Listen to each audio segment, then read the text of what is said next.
All right, this is going on page 79 when we're done. What we're actually doing today is going to go on 78. This is just a warm-up. But this is formatted a lot like FRQ4. It's not exactly like FRQ4 because it would have more than just logs or exponentials on it, have trig stuff, but we haven't gotten there yet. So, but it would have basically this amount of questions and questions that are similar to this, okay, similar type of thing. All right, so let's look at this. We should be able to handle these first few super easily. So log base 2 of x, that's f of x. I got to solve it for x equals, or f of x equals 3. So I'm going to have log base 2 of x equals 3. If I'm going to get the variable out of a log, what do I have to make this into? An exponential. Okay, so I'm going to exponentiate this. What would be the base of my exponent? 2. So I'm going to make 2 the base on each side. So that goes away, and I get that x is equal to 2 to the third power, which means that x equals 8. Because this is a log, I have to check for extraneous solutions. I got to take this 8, substitute it in here. I'm taking the log of a positive number, so it totally works. Okay, we good on that?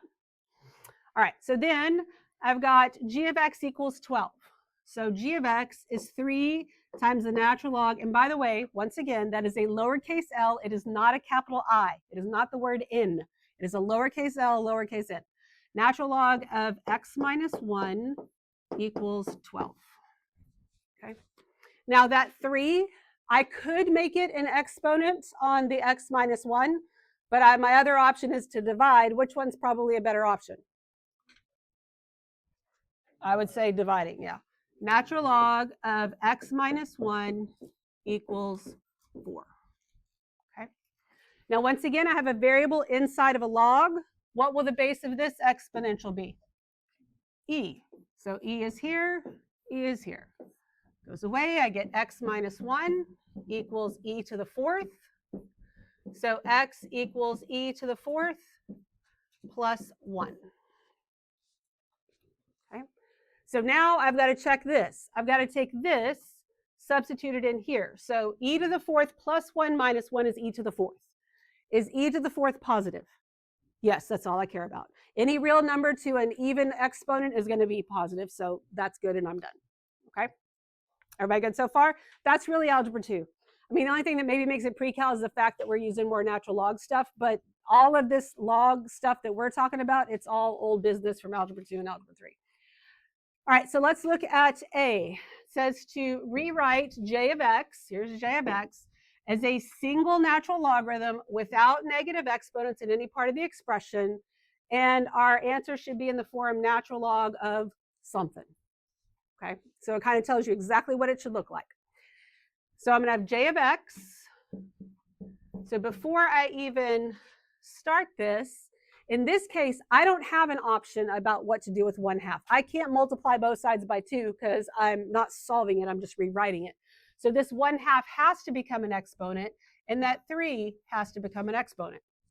And I have 2 logs with the same base, and they're being subtracted. So that's going to change into 1 log with division. The positive part is this, so that is x to the 1/2. The negative part is this, so this will be x plus 1 to the 3rd. I could rewrite the x to the 1/2 as the square root of x, but I don't have to. I could also just leave it like that. Okay. Any questions at all? All right. Then I'm going to rewrite k of x as a single logarithm with base 10, again without negative exponents. And my result should look like this. Now, log base 10, it is legal to leave the 10 off, but since they told me put it in that form, in this case, I would make sure my 10 is there. Okay, so this is k of x. That's going to equal log base 10 of something. And I would write that down before you did anything else, because here's what happened last period. Last period, when I did this one, I left off the natural log part. And somebody caught me, thankfully. And then I said, well, you know what's funny about, well, not really funny, maybe sad, is that when I worked through this before, because I worked through everything before I give it to you, I was checking myself with an answer key somebody else did, and they had left off the natural log on the answer key. And that always makes me second guess myself because I assume the answer key is smarter than me. And I was like, oh, no, like, no, I was right. So I don't know, that must have gotten in my head. But that's easy to do. So just don't do that. Now, before I start, again, I look at this one, there's no coefficient. This term, there's a coefficient of a 1/3, so that becomes an exponent. No coefficient here. Then I look back again. This first term is positive, so the argument goes in the numerator. This term is negative, so this argument goes in the denominator. And then this term is negative, so that 6 also goes in the denominator. I don't have to do anything else. I can leave it. I could, if you put the 6 in the front, it's fine. If you made that instead of to the 1/3 power, it was the cube root, that's fine. But you don't have to, so I'm not going to. Okay? Any questions at all? I highly, highly suggest when it's more than one term that you do it all in one step so you don't get the negatives and positives and stuff mixed up. Okay? Any questions at all? All right, good deal. So now we've got, here's k of x. I want to solve when k of x equals 9. 4 times e to the x minus 3 equals 9. And it says for all values of x in the domain of k. Well, for exponentials, your domain is all real numbers, so I don't have any extraneous solutions. What's the first thing I need to do here? Move the 4. Divide by 4. So this will give me e to the x minus 3 equals 9/4. Okay. To get the exponent to get the variable out of the exponent, there's more than one way to actually attack it, but in this case, I only have one option, and that would be to introduce what? Natural log. So I'm going to take the natural log of both sides. Over there, those take care of each other, so I get x minus 3 equals the natural log of 9/4. So x equals natural log of 9/4 plus 3. And then I have to be careful here because this is the part of the test that says, and I only put part of the instructions on here, but for example, you have to exact value, and you have to simplify. So log base 2 of 8, we can make that log base 2 of 2 to the 3rd, which means that really that value is really 3. So if I can do that, I have to do that. Natural log of 9/4, I'm not going to be able to do anything with that. If it don't have an e in it, I can't do anything with the natural log. But I would have to, make sure I don't get stuck in some of the other ones where I could. Right? Questions?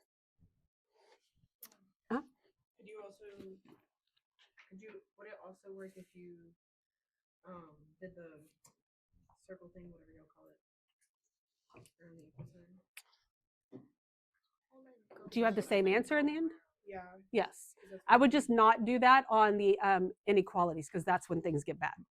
But yeah, if you're solving it, doesn't matter. As long as you got the same answer, right? Yeah, it's totally fine. Totally fine. As long as your work follows and somebody can follow what you're doing, it's totally fine. Anything else? All right. So now, what are all the values of x for which 4, I'm just going to rewrite this, 4 to the 3x plus 1 equals 1/2. Okay. So I got some, I'm going to work this 2 different ways. So if you started it differently than what I'm doing, then don't start erasing or scratching out. Just write this also, and then we'll maybe talk about your way. But one way to do this is to just go ahead and introduce a log to both sides. What would the base of the log have to be? 4. So there's going to be log base 4 of both sides. So then here, that takes care of itself, and I get 3x plus 1 equals log base 4 of 1/2. So 3x equals log base 4 of 1/2 minus 1. So x equals log base 4 of 1/2 minus 1 all over 3. Now, I have x by itself. But that log base 4 of 1/2, I can rewrite that. If it was log base 4 of 7, I can't. But if your argument and your base are multiples of each other, and you could change it exponentially somehow, you could probably do something with this, which means this is not an acceptable answer. It has the same value if you were to type it in the calculator, but it's not simplified all the way. So let's get into how to do that, and then we'll talk about at what point you might want to switch gears. So this is, I know I can make this log base 4 of 2 to the negative 1 power. Would you agree with that? Okay. But then I need that 2 to be a 4 for that log to go away. What can I do to 4 to get 2? 4 to the 1/2 power. Yes, so I can do log base 4 of 4, and this would actually be to the negative 1/2, since that was a negative 1, minus 1 all over 3. Okay, so do you see how I manipulated that argument to make it match the base? And if you're like, what the heck, just hang on with me for just a second. So those are going to take care of each other, and I end up getting negative 1/2 minus 1 over 3, and then I'd have to do stuff, fraction stuff, and get a number. Here's my suggestion. If you get to a point where you're like, you know what, I know on this one, it was pretty obvious that I can't do anything with it. This one, I bet I could. And if I can, that means I actually had another option of how to start that over there. So if I, maybe here, when you get to this step, because when this happened the other day in class, it worked out nicely because we ended up with log base 2 of 8, and we could make that 3 easily. It wasn't that big of a deal. I didn't get this nastiness here. This one becomes nasty. If I get here and I go, I think I could probably do that, and then if you're not sure what to do, you're like, you know what, I don't even like that. Let's go back to the beginning. 4 to the 3x plus 1 equals 1/2. Instead of introducing a log, what's your other option? Can I get common bases on both sides? Can I make the base on both sides 2 pretty easily? This 4 can become 2 squared to the 3x plus 1. And this 1/2 can become 2 to the negative 1. Now I have common bases. When you do this, be very, very careful that you actually distribute that 2 into here when you multiply. So this is really 2 to the 6x plus 2 power. That's equal to 2 to the negative 1 power. So that means that 6x plus 2 has to equal negative 1. 6x has to equal negative 3. So x equals negative 1/2. And that's what this would end up being once you took care of everything. Okay. So I'm just telling you, if you, because I think most of you probably would start it by introducing a log, which is not necessarily terrible. Sometimes it might work out really nicely. But if it starts to get yucky, ask yourself if there was some other way you could have started it and things might work out better for you. And that's all a matter of opinion. Some of y'all might work through that just fine. I mean, it just depends on what makes sense to you. Okay. What questions you got? We good? All right. Grab your other sheet of paper, or grab your actual notes, I guess is what I'm trying to say. This is going on page 78 when we're done.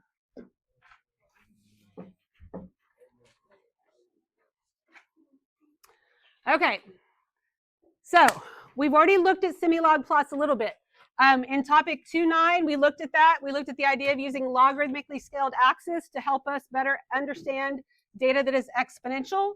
So now we're returning back to the semilog plots to look at them again. So they're not brand new right now. I know they're still not necessarily old news, but so for our semilog plots, semi meaning like half, one of the axes is logarithmically scaled. In AP Pre-Cal, we will only be scaling the y-axis. So your x-axis is going to be looking exactly like what you expect your x-axis to look like. With semilog plots, where the y-axis is logarithmically scaled, exponential functions will appear linear. This is a big key point here. You will probably have a question that has something to do with that. Okay, and we'll look at the different somethings here in a second. These two graphs here, this first one is scaled like what you would expect it to be scaled as. My input axis, my x-axis is separated evenly. So is my y-axis, 1 million, 2 million, 3 million, and so forth. And so that's the graph on the left. Shows the population using a normal scale. Over here on the right, we have a semilog plot where the vertical axis has been logarithmically scaled. So on the y-axis, I've got 10 to the first, 10 to the second, 10 to the third. So that's really 10, 100, 1,000, 10,000, and it's definitely not spaced evenly. Same data, just like we looked at the other day. And it's the population of English Americans in the current United States. So this clearly looks like an exponential function, right? But because these numbers down here, they're not necessarily tiny, but these numbers up here are huge. And so you can't really tell what's going on at the beginning. So that's one reason why that logarithmic scale over there is a little bit better. And I know that this isn't perfect because it's real data, but if you saw this data like this and you were going to do some sort of regression, what regression makes the most sense? Linear, right? Looks pretty much like a line. I could have a line of best fit that, is probably not exactly that, but you get the idea, right? So it looks linear because the data is exponential. When it's a logarithmically scaled axis, the data looks linear. You see how that works? And again, that's what we got to connect. Already in your brain, exponentials and logs should be connected. Logarithmically scaled graphs, we're looking at exponential data because it makes it linear. You can also talk about it as linearizing your data. Okay, that's for another time, not really in here. So here in example 1, it says, use the features from the semi-log plot above to justify why an exponential model is appropriate. It's not asking me if it is or isn't. It says it is, you tell me why, okay? So when we look up here, we've already decided it looks linear, right? So let's answer this question with that. We can say an exponential model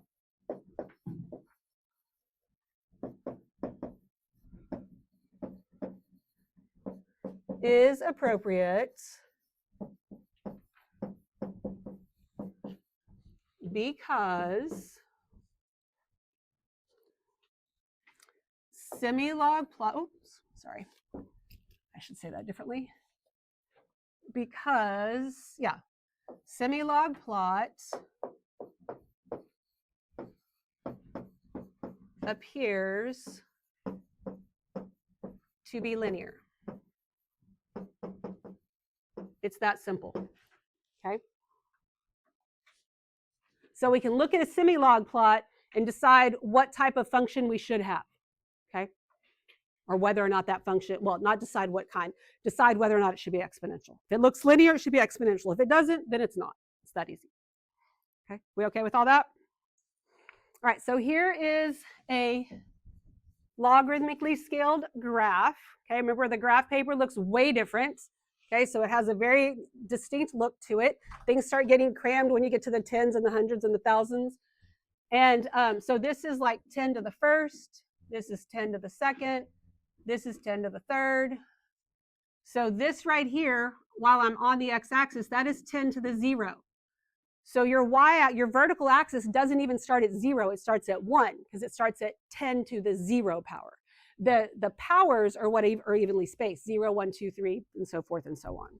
Okay, we all good so far? All right, so this says, after Mr. Passwater tells another one of his hilarious math jokes, it begins to spread around the school. The number of people, P, that have heard the joke after T minutes is graphed on the semi-log plot above, where the vertical axis is logarithmically scaled. Which of the following functions could be a model for P? All right, so look at that data. This data appears to be what? Linear, okay? That is linear data. Therefore, what model would we make if we were going to do an equation? Exponential. So that tells me that A can't be my answer because that's a line. B has an exponential, so we're good. C is not exponential, and D is exponential. We've narrowed it down by half now. Okay, easy enough. Then we can write the equation, but we haven't gotten there yet. So let's think about how else we could do this. I can test some points. This first point right here, the x value is 0.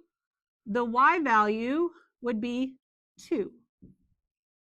And then this point here, the x value would be 1. This would go 1, 2, 3, 4. Okay. And then we can use our answer choices. And we need more than one point because sometimes if you substitute a number in, if you have two different types of equations and one of them's right, one of them's wrong, you can still get the same answer out and you have to try a couple of them, right? But let's try 0. If I input 0, I should get 2. So I have P of 0. That's equal to 2 plus 2 to the 0 power. What is 2 to the 0 power? 1. So this really gives me 3. I wanted 2, so I don't like B. So I'm hoping it's a D. P of 0, that is 2 times 2 to the 0 power. So that is 2 times 1, which is 2. My input was 0, my output was 2. My answer is D. Okay. Any questions about that? We good? Okay. Flip it over. All right. Here's an important note.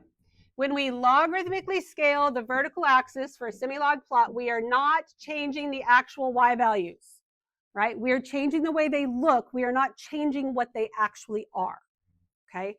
So to logarithmically scale the vertical axis means that the equally spaced values on the y-axis are proportional, okay?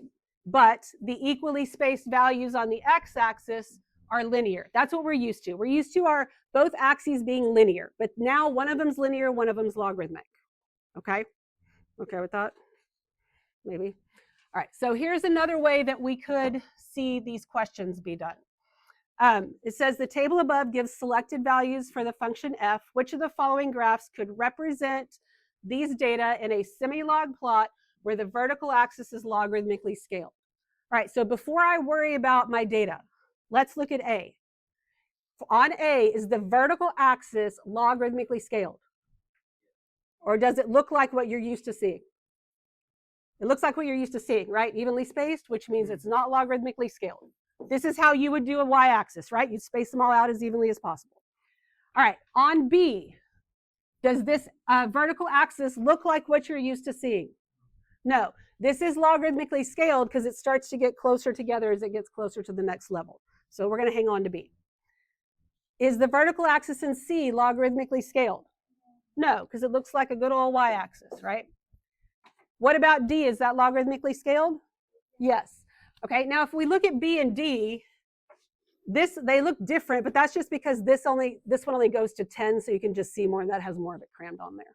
But now that I've narrowed it down to these two, I can look at an ordered pair of 140. Okay. When my input is 1 here, my output doesn't even make it to 2. So I don't like that one. When my input is 1 here, my output, that's 10, 20, 30, 40. My answer is D. Okay. What questions you got? Anything? All right. Grab your next sheet of paper. This is also going on page 78 when we are done. Here, all we're doing is plotting these points. Okay? So 0, 200, 0. That's 100, 200 right there. That's A. Okay? So I'm going to give you a second. I want you to go ahead and plot the rest of them.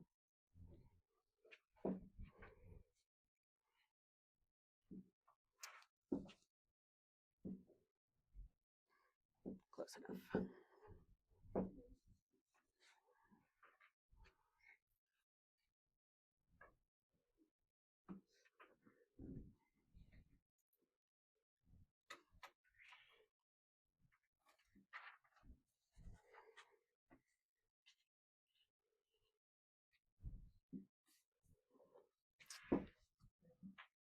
Really wish I could aim better.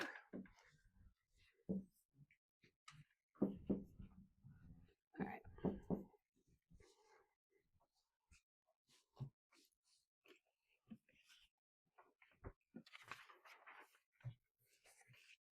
All right, everybody good so far?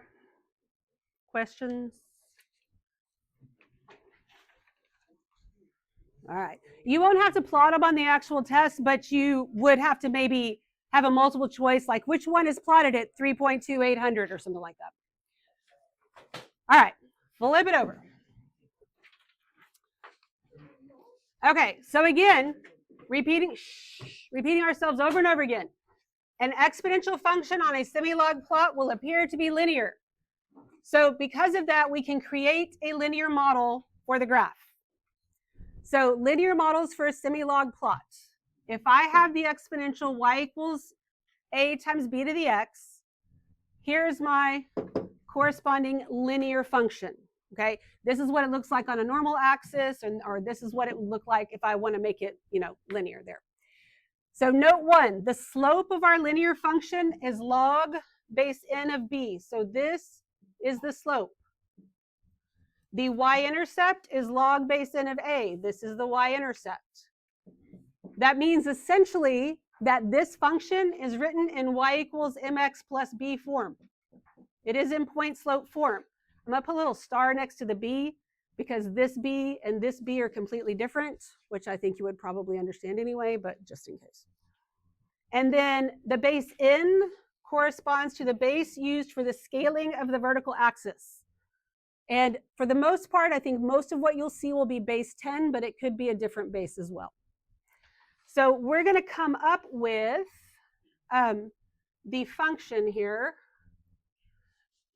And like, how do we get from here to here? So let's just write down y equals a times b to the x.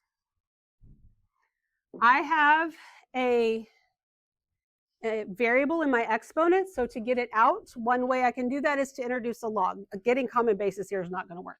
So I'm going to take the log of y on this side, and that's going to be equal to the log of a times b to the x. Okay. Everybody with me so far? That's all. I'm just taking the log of both sides. That's all I did. Can I make that x a coefficient right now? No, okay, because it's only on the b, right?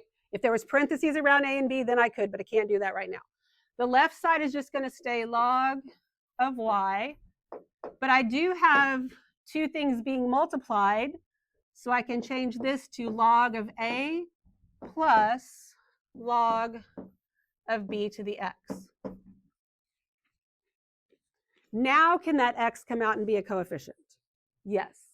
So I'm going to write that as log of y equals log of a plus x times the log of b.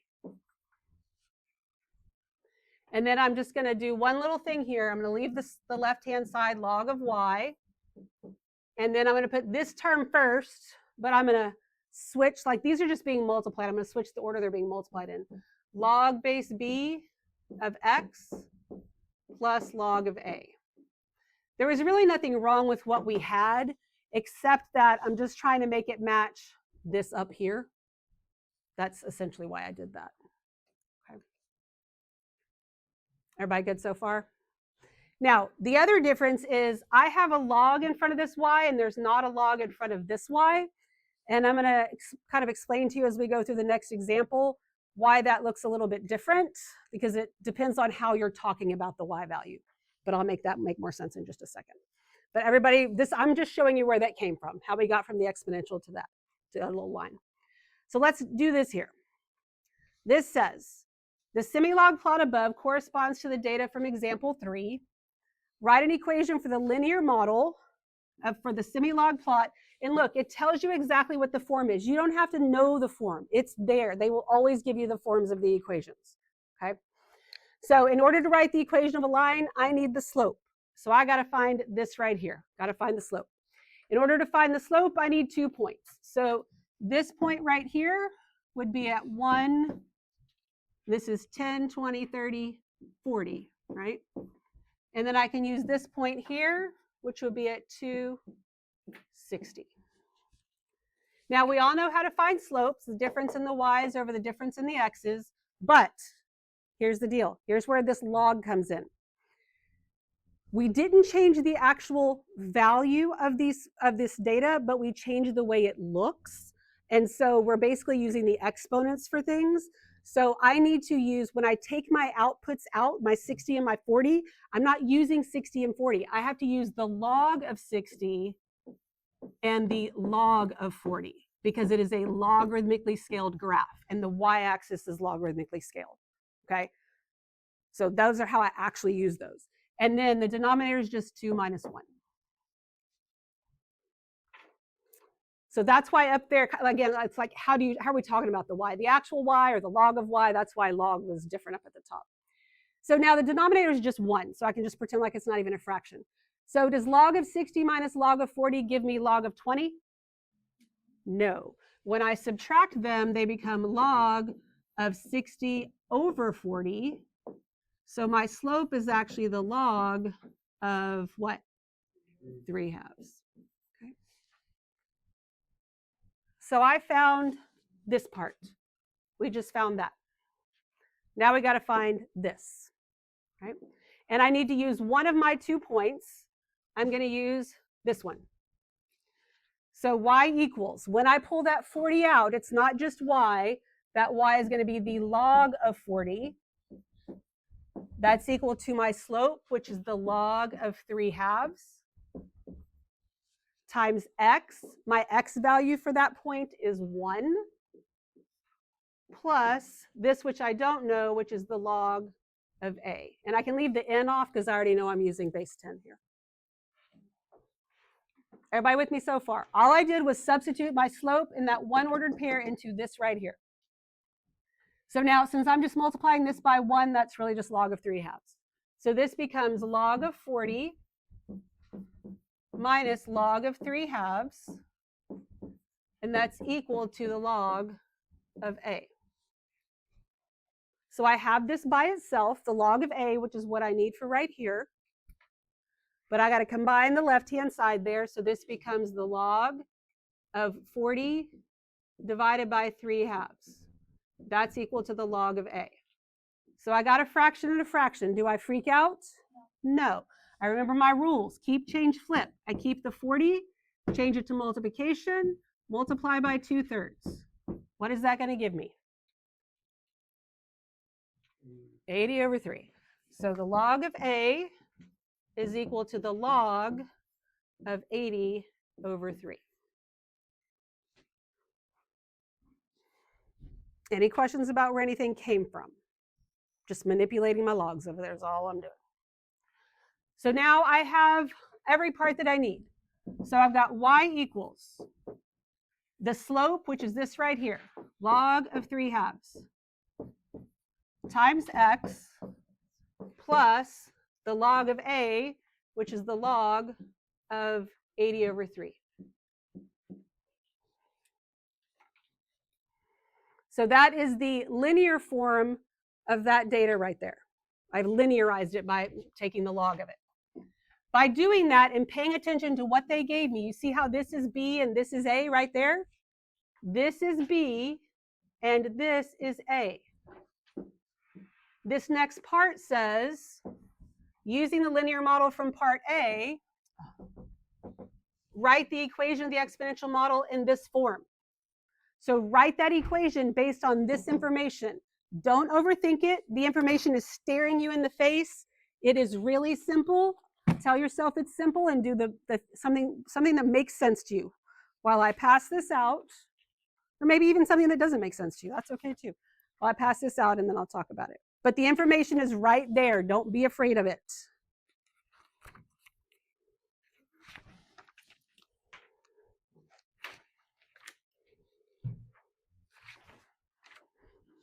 I forgot to give these out though, period.